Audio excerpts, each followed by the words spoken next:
Hey, everybody.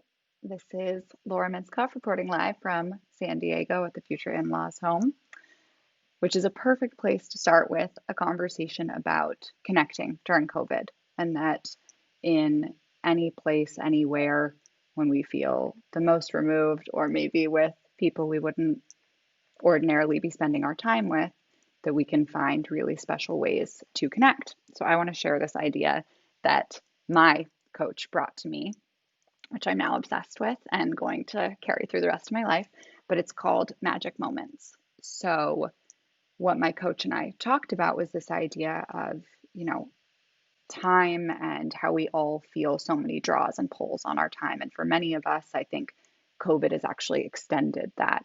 My clients have talked a lot about working more hours during COVID than maybe they were before.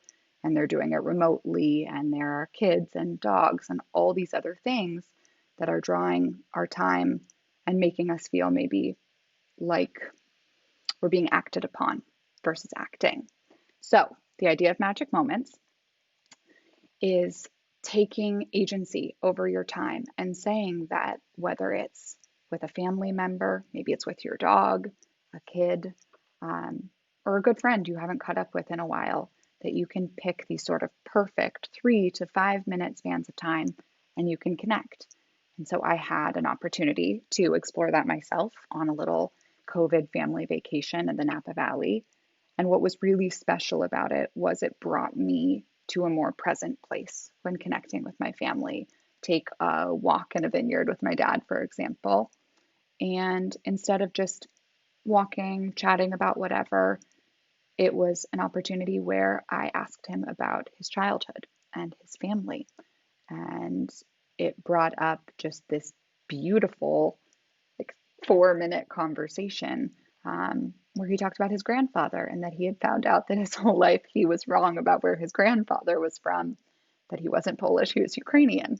And it was tiny, it was minutes, but it was magical because it was something I didn't know. It was something my dad was able to share that he didn't know. And I think for all of us, if we can find ways to create these magical moments, I'm going to keep calling it that because I love it so much. It gives us an opportunity to be present, to connect, and to offer that connection to people in our lives. And it can be mere minutes. And for me, it's something totally new that I didn't know, and a connection to my past, my dad's past, and hopefully fostering a stronger future for he and I to keep having those conversations. So I hope that serves you as much as it serves me. And shout out to Tracy in England for the amazing idea. Thank you guys for being with me, and hopefully I'll see you next week.